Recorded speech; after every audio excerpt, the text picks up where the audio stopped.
Hari ini kita akan melanjutkan pembahasan tentang buah roh. Khususnya adalah buah roh damai, atau damai sejahtera. Mari kita berdoa. Tuhan, pada saat ini kami mengucap syukur karena kami boleh bersama-sama melihat firman Tuhan.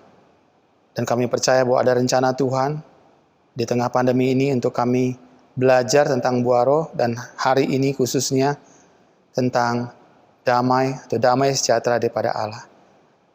Di dalam nama anak-Mu Yesus Kristus, kami telah berdoa memohonkan supaya kami boleh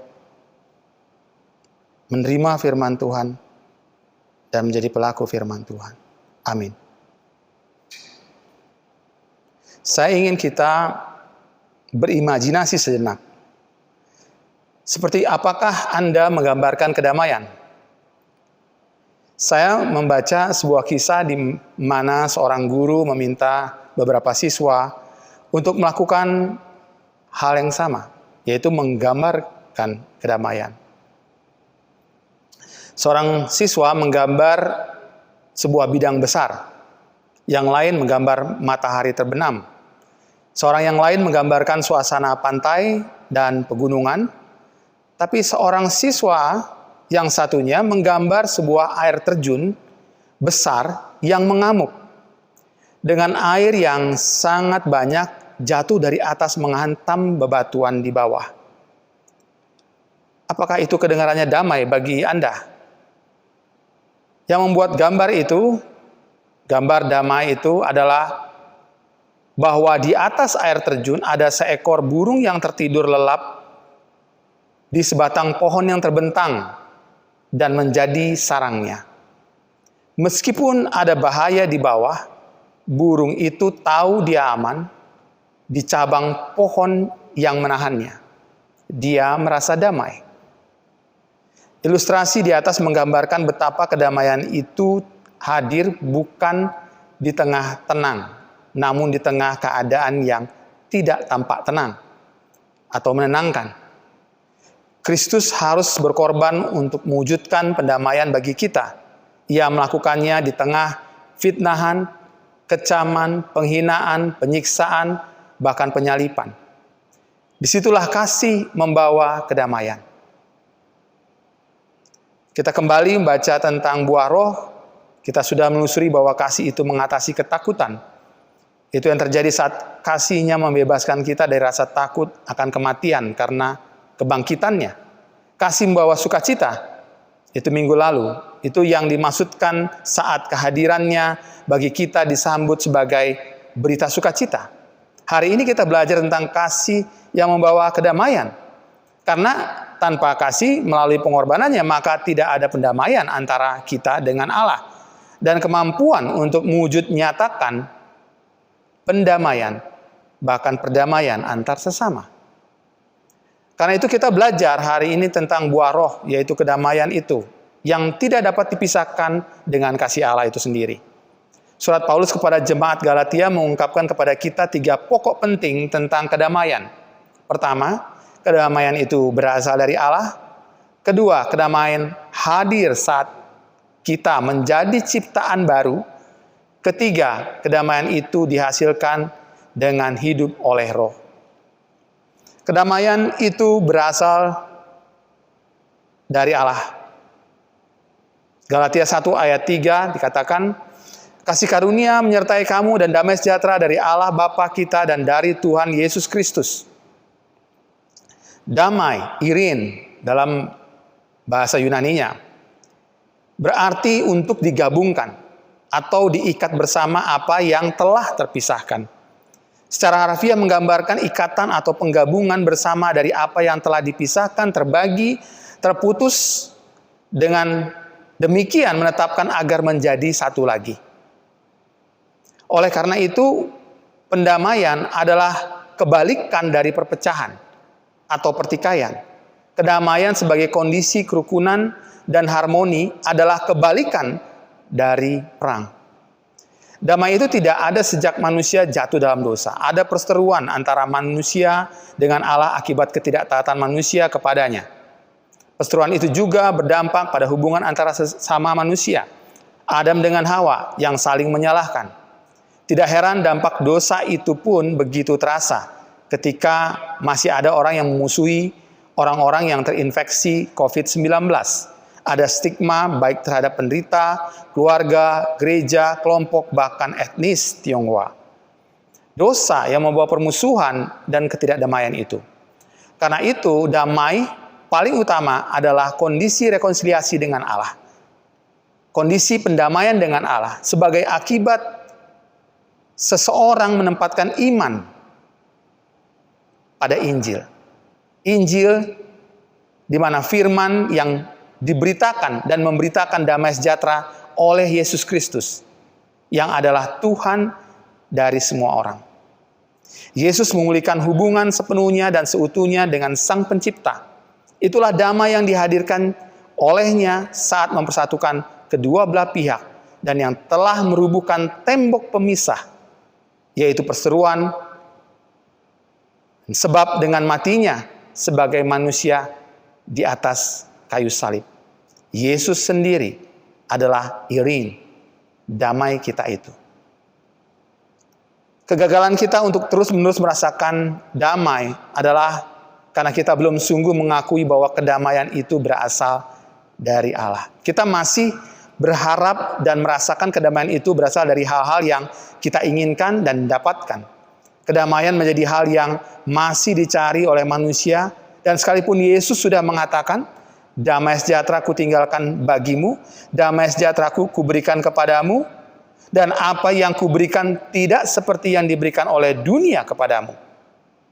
Yohanes 14 ayat 27. Kedamaian adalah buah roh karena memang kedamaian berasal dari Allah Roh Kudus. Jika kita memperhatikan konteks dari ucapan Yesus tentang damai yang diberikannya tidak seperti yang diberikan dunia, maka jelas ia merujuk pada Roh Kudus.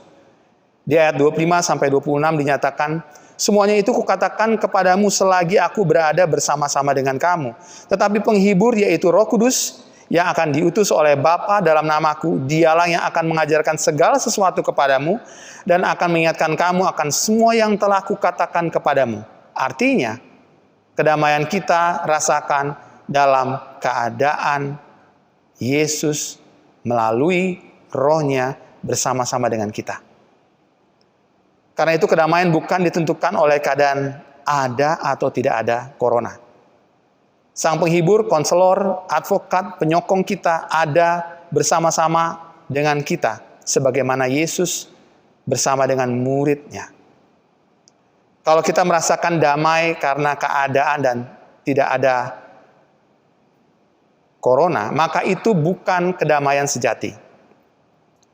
Dalam Yeremia 8 ayat 11 bahkan kita melihat bahwa praktek para pemimpin yang berusaha mengabaikan dan menutup-nutupi kedamaian itu bukan sesuatu yang baru. Damai sejahtera, tetapi tidak ada damai sejahtera. Itu disebutkan dalam Yeremia 8 ayat 11. Ketidakadamaian itu selalu berada di sekeliling kita. Namun maukah kita mengakui bahwa kedamaian itu hanya berasal dari Allah? Kedamaian yang bukan hanya karena ketiadaan perang atau pertikaian, namun keadaan yang ada karena Roh Kudus bersama kita dan hal-hal yang kita ikuti dari apa yang diajarkannya. Kedua, kedamaian karena kita menjadi ciptaan baru. Galatia 6 ayat 15 sampai 16. Sebab bersunat atau tidak bersunat tidak ada artinya, tetapi ciptaan baru itulah yang ada artinya. Dan semua orang yang memberi dirinya dipimpin oleh patokan ini, turunlah kiranya damai sejahtera dan rahmat atas mereka dan atas Israel milik Allah. Problem kedamaian masih ada di dalam dan di luar diri kita. Itu sebabnya apapun juga yang terjadi di luar seharusnya menjadi dorongan yang kuat untuk kita berubah. Damai adalah kebalikan dari apa yang tertulis dalam Yakobus 4 ayat 1 sampai 4. Yang menggambarkan juga penyebab perang. Berbunyi, dari manakah datangnya sengketa dan pertengkaran di antara kamu? Bukankah datangnya dari hawa nafsumu yang saling berjuang di dalam tubuhmu? Kamu ingini sesuatu tetapi kamu tidak memperolehnya. Lalu kamu membunuh, kamu iri hati, tetapi kamu tidak mencapai tujuanmu. Lalu kamu bertengkar dan kamu berkelahi. Kamu tidak memperoleh apa-apa karena kamu tidak berdoa. Atau kamu berdoa juga, tetapi kamu tidak menerima apa-apa karena kamu salah berdoa. Sebab yang kamu minta itu hendak kamu habiskan untuk memuaskan hawa nafsumu. Hai kamu orang-orang yang tidak setia, tidakkah kamu tahu bahwa persahabatan dengan dunia adalah permusuhan dengan Allah? Jadi barang siapa hendak menjadi sahabat dunia ini, ia menjadikan dirinya musuh Allah. Artinya ketidakdamaian terjadi pada hidup orang yang belum diperbaharui hari ke hari. Lahir baru, menjadi ciptaan baru. Problemnya ada di dalam diri mereka atau dalam diri kita sendiri. Kita masih menjadi sahabat dunia alias masih duniawi. Orang duniawi tidak ada damai. Hal ini kembali menegaskan bahwa kedamaian dari Allah tidak seperti yang dari dunia ini. Kedamaian dunia ini sebenarnya sedang mendorong keinginan kita sendiri. Pencapaian dan tujuan kita sendiri. Kedamaian tidak ada dalam kedagingan. 4 ranah kedagingan dapat dikelompokkan. Pertama, ranah seks, amoralitas, kenajisan, sensualitas. 2, ranah agama, penyembahan berhala, sihir. Ketiga, ranah masyarakat, permusuhan, perselisihan, kecemburuan, kemarahan, persaingan, perpecahan, iri hati. Keempat, ranah minuman, mabuk, pesta pora. Keempat hal itu mengajak menikmati damai melalui tubuh, panca indera, keinginan, dan nafsu. Tanpa damai itu kita rasakan sungguh-sungguh karena kita bersama-sama dan melalui Yesus Kristus. Melalui rohnya yang terus-menerus memperbaharui kita dan kita pun dimampukan untuk meninggalkan kedagingan kita itu. Itu sebabnya mayoritas orang dunia bahkan tidak dapat mulai memahami perdamaian yang ditawarkan oleh Allah. Mereka telah dibutakan dan dibohongi. 2 Korintus 4 ayat 4, Wahyu 12 ayat 9. Ini bahkan berlaku di dunia agama. Orang memandang agama sebagai sumber untuk belajar cara menuju perdamaian. Namun sepanjang sejarah perang tak terhitung telah dilakukan atas nama agama. Ini membingungkan bagi mereka yang dengan tulus mencari jawaban tentang apa yang menghasilkan kedamaian abadi. Jadi mau atau tidak mau kita harus menjadi ciptaan baru. Yang terus-menerus diperbaharui untuk memperoleh pengetahuan yang benar menurut gambar Khaliknya. Kolose 3 ayat 10. Jangan fokus dan jangan sampai fokus kita dialihkan ke hal-hal yang mendatangkan kedamaian di dunia ini. Karena kedamaian sesungguhnya tidak bisa kita dapatkan atau adakan. Kita mencari damai di luar sana. Yang seharusnya kita mencarinya di dalam Kristus. Kita tidak memiliki damai dengan mengikuti hukum yang dibuat atau dicapai manusia. Kedamaian seharusnya bagi semua orang, baik yang tidak memiliki status yang baik, kekuasaan, uang, pasangan hidup, kekasih. Ini bukan untuk orang-orang tertentu dengan kriteria tertentu yang dibuat oleh manusia. Hal yang sama dengan ciptaannya. Seketika kita merasakan damai dengan air yang mengalir, angin yang berhembus, bau rerempahan yang menenangkan, dan pemandangan yang eksotik. Karena semua itu adalah ciptaan Tuhan. Bahkan bukan karena kita sedang berlatih yoga, bermeditasi, dan relaksasi, atau dipijat. Melainkan karena ciptaan itu. Mazmur 19 ayat 2 dikatakan langit menceritakan kemuliaan Allah dan cakrawala menceritakan pekerjaan tangannya. Disitulah kita mendapatkan damai. Mengenal siapa pembuatnya. Dan karena kita pun ciptaan yang telah menjadi ciptaan baru, maka kedamaian itu mengalir seperti aliran-aliran air hidup. Firman Tuhan yang diilhamkan, dihembuskan oleh nafas Allah, memberikan ketenangan dan kedamaian di dalam hati kita. Tinggalkan kedagingan dan keduniawan, kita percaya kepada Yesus, Isa Al-Masih, dan biarkan kita, Anda dan saya, diperbaharui terus-menerus. Jangan upayakan kedamaian Anda dan saya sendiri. Yang ketiga, kedamaian itu dihasilkan dengan hidup oleh roh. Galatia 5 ayat 16 dan 22. Dikatakan, maksudku ialah hiduplah oleh roh. Tetapi buah roh ialah kasih, sukacita, damai sejahtera. Itu lagi-lagi sebagai tanda bahwa kita tidak bisa memiliki kedamaian dengan kedagingan dan hidup duniawi. Dan kita tidak dapat mengupayakan kedamaian dengan cara kita. Kita dapat membuahkan kedamaian dengan hidup oleh roh. Dengan ciri-cirinya. Pertama, seorang pendoa. Perhatikan Filipi 4 ayat 6-7. Janganlah hendaknya kamu khawatir tentang apapun juga. Tetapi nyatakanlah dalam segala hal keinginanmu kepada Allah dalam doa dan permohonan dengan ucapan syukur. Damai sejahtera Allah yang melampaui segala akal akan memelihara hati dan pikiranmu dalam Kristus Yesus. Buah roh damai hadir ketika kita mengungkapkan segala hal padanya. Kalau kita masih takut akan soal virus corona, nyatakanlah, Tuhan, aku masih takut. Tuhan, aku takut bangkrut. Tuhan, aku takut miskin. Aku takut tidak makan. Aku takut kehilangan pekerjaan. Aku takut infeksi. Aku takut mati. Kedamaian Allah yang sempurna adalah salah satu dari hal-hal yang luar biasa dalam diri Allah yang tidak masuk ke dalam hati manusia, tetapi hanya secara rohani dapat dilihat. 1 Korintus 2 ayat 9 dan 14. Kita memohonkan padanya semua di dalam kehendaknya. Itu yang dilakukan Yesus saat ia berdoa di Taman Getsemani dengan penuh ketakutan. Ia berserah penuh pada kehendak Tuhan. Tuhan yang memiliki kendali atas hidup kita sesungguhnya. Yang kedua, ciri yang kedua adalah seorang yang hidup oleh firman Allah. Hidup oleh firman Allah itu adalah hidup yang oleh roh. Koneksivitas peristiwa Yesus yang dibawa oleh Roh Kudus dan kemudian merespon iblis dengan firman Allah menjelaskan bahwa kita hidup bukan dari roti saja, tetapi oleh setiap firman yang keluar dari mulut Allah. Karena firman-Nya dihemkan oleh Allah, dihembuskan nafas oleh Allah, maka firman-Nya itu dapat menjaga diri kita.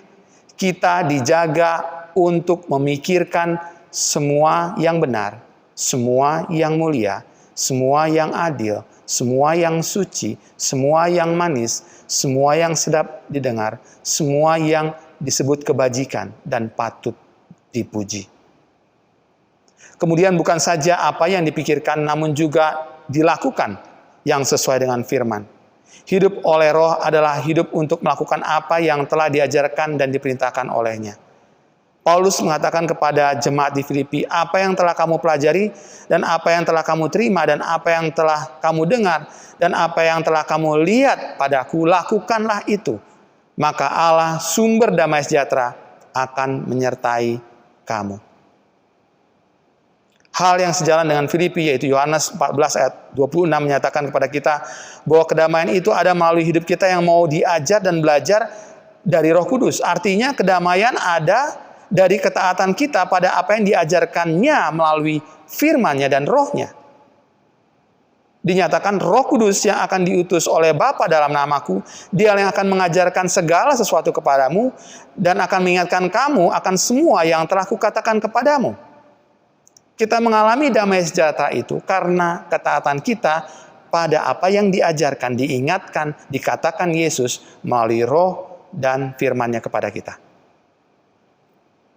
Ketiga, cirinya ketiga ialah seorang pembawa damai.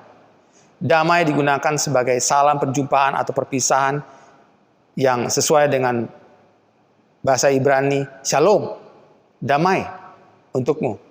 Di hati, di perkataan, dan di pikiran. Yang kita sampaikan juga sebagai bagian dari liturgi ibadah pada hari Minggu. Namun sungguhnya apakah kita merasa damai saat menyampaikan salam damai itu? Bahkan di tengah-tengah jemaat. Kata damai atau shalom bukan saja menyampaikan salam, namun juga menyatakan saya dapat bekerja sama dengan Anda. Demikian juga sebaliknya. Buah roh damai juga memberikan kedamaian batin dan kepuasan yang ditemukan dengan menjalani cara hidup Allah. Bahkan dalam situasi yang kurang damai. Karena itu dalam Roma 12 ayat 18 dikatakan, sedapat-dapatnya kalau hal itu bergantung padamu, hiduplah dalam perdamaian dengan semua orang. Paulus mengatakan ini karena Tuhan ingin seluruh ciptaannya damai. Dan ini harus dimulai dari satu orang, yaitu sekaligus dimulai dari kita. Pengikut Kristus yang bertobat dan dibaptis dan diberi karunia Roh Kudus saat ini adalah yang pertama dari orang-orang lain, puluhan ribu, mungkin miliaran yang diharapkan untuk mengikuti dan melakukan apa yang dilakukan oleh Dia, Yesus Kristus, Raja Damai itu.